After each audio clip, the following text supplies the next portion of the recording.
Hey, I'm JT with WTI, and while it's sunny right now, that could change in a matter of minutes where I live. So having a place to store your bike and tools is a must. This 6x4 steel shed from LEMBERI is a great solution that most people will have no problem assembling. While you could just put it on flat ground, some type of base, like these old pavers that I had laying around, will work a lot better. I've built larger steel sheds before from big brands, and the attention to small details that LEMBERI took in design was refreshing. Their solution for the sharp corners was better, and they even thought to include caps to cover the sharp screws and bolts. Again, small details, but thoughtful and appreciated.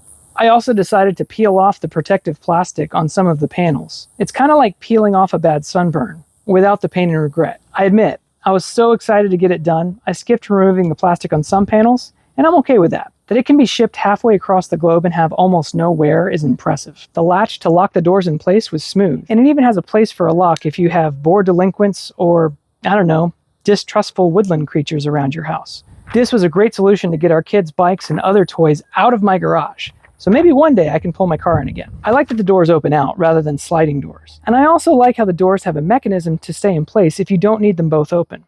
If it's time to make some room in your garage, or you just need a place to protect your toys or tools from the rain, this 6x4 shed from LEMBERI is a quick and effective solution, and that's my point of view.